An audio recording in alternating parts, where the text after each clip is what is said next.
নমস্কার, সাত কথাতে আপনাদের সবাইকে স্বাগত। আজকে চিনি ছাড়া 3টে মিষ্টি শরবতের রেসিপি আপনাদের সাথে শেয়ার করব, যা এই গরমে শরীরকে ঠান্ডা ও তরতাজা করে তুলবে। আশা করছি এই হেলদি শরবতের রেসিপিগুলি আপনাদের ভালো লাগবে। ভালো লাগলে প্লিজ আমার চ্যানেলটিকে সাবস্ক্রাইব করে আমার সাথে থাকবেন। চলুন শরবতের রেসিপিগুলি শুরু করা যাক।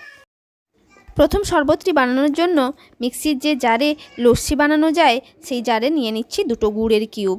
এই কিউবগুলো অনলাইনে খুব সহজেই পাওয়া যায়।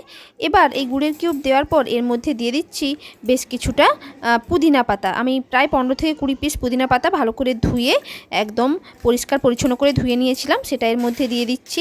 আর দিয়ে দিচ্ছি পরিমাণ মতো বিট লবণ। আমি এখানে 1 গ্লাস মতো বানাবো শরবত, তাই সেই অনুযায়ী সামান্য কিছুটা বিট লবণও এর মধ্যে দিয়ে দিলাম।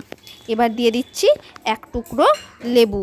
এখানে দেখুন জাস্ট 1 টুকরো লেবু আমি নিয়ে নিয়েছি, সেটার ভালো করে রস নিচড়ে নিয়ে নিচ্ছি। এবার এটাকে ঢাকনা দিয়ে মিক্সিতে কয়েকবার ঘুরিয়ে নিচ্ছি। এভাবে প্রথমে কয়েকবার ঘুরিয়ে গুড়টাকে হালকা করে একটু ভেঙে নিচ্ছি।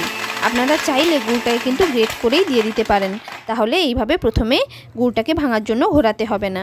এবারে আমি এখানে 1 গ্লাস জল দিয়ে দিচ্ছি। প্রথমে আমি এর মধ্যে আদা দিতে ভুলে গেছিলাম, তাই জল দেওয়ার পর এর মধ্যে দেখুন 2 টুকরো আদা আমি দিয়ে দিচ্ছি। দিয়ে আরও বেশ কয়েকবার এটাকে ভালো করে মিক্সির মধ্যে ঘুরিয়ে নিচ্ছি, এতে সমস্ত ফ্লেভারগুলো খুব ভালোভাবে বেরিয়ে আসে। বেশ কয়েকবার ঘুরিয়ে নেওয়ার পর এবার এটাকে বন্ধ করে দিচ্ছি। এবার শরবতটাকে গ্লাসের মধ্যে ঢেলে নিচ্ছি। দেখুন আমাদের গুড় পুদিনার শরবত একদম রেডি।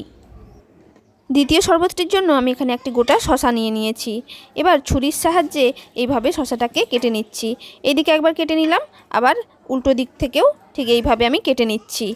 এরপর শসাগুলোকে জাস্ট এইভাবে এলোমেলোভাবে বা যে কোনোভাবে টুকরো টুকরো করে কেটে আমি মিক্সি জারের মধ্যে দিয়ে দিচ্ছি।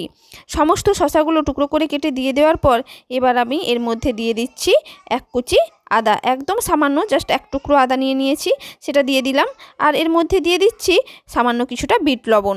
বিট লবণটা পরিমাণ মতো দেবেন। আর দিয়ে দিচ্ছি অনেকটা মধু। মধুটা যদিও মিষ্টি যে যেমন পছন্দ করেন তেমন দেবেন, কম বা বেশি সেটা আপনারা যেমন খেতে ভালো লাগে তেমন পরিমাণে দেবেন। আর দিয়ে দিচ্ছি দেখুন এখানে পুদিনা পাতা। এখানেও আমি বেশ কয়েকটি পুদিনা পাতা, প্রায় 10 থেকে 12টি পুদিনা পাতা নিয়ে নিয়েছি, সেটা দিয়ে দিচ্ছি। আর দিয়ে দিচ্ছি 1 গ্লাসের একটু কম জল।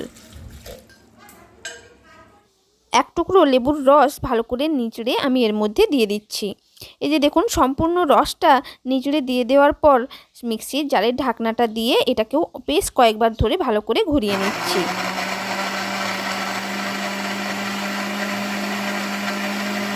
অনেকবার ঘুরিয়ে নিয়েছি, এবার এটাকে আমি বন্ধ করে দিচ্ছি। আর গ্লাসের মধ্যে এই শরবতটাকেও ঢেলে নিচ্ছি। দেখুন সম্পূর্ণ শরবতটা ঢেলে নিয়েছি গ্লাসের মধ্যে, আর আমাদের ঠান্ডা ঠান্ডা প্রাণ ঠান্ডা করা শসার শরবত রেডি। এবার তৃতীয় শরবতটি বানানো খুব সহজ। তার জন্য সবার প্রথম অনেকটা পরিমাণ পুদিনা পাতা আমি এই মিক্সির জারের মধ্যে দিয়ে দিচ্ছি। আর 2 চামচ দিয়ে দিচ্ছি মিছরির গুঁড়ো। এখানে কিন্তু আমি কোনো চিনির ব্যবহার করছি না, এটা কিন্তু চিনি নয়, মিছরিকে গুঁড়ো করে নিয়েছি, সেটা দিয়ে দিলাম। আর দিয়ে দিচ্ছি পরিমাণ মতো বিট লবণ।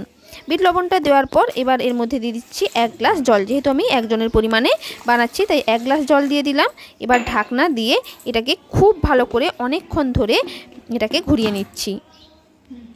আপনারা পুদিনা পাতার এই শরবতটি বাড়িতে যদি মিক্সার জার না থাকে তাহলে শিলনোড়াতে পুদিনা পাতা ভালো করে বেটে নিয়ে তার মধ্যে মিছরি মিশিয়ে আর বিট লবণ মিশিয়েও বানাতে পারেন।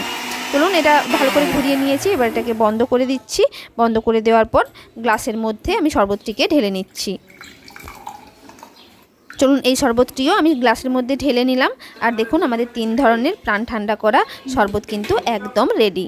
তো এরকম নিত্য নতুন রেসিপি পেতে আমার চ্যানেল সাত কথাকে সাবস্ক্রাইব করে নেবেন। আর সাবস্ক্রাইব করার পর পাশে থাকা বেল আইকনটি প্রেস করে দেবেন, যাতে আমার যে কোনো নতুন ভিডিও আপনাদের কাছে সবার আগে পৌঁছে যায়।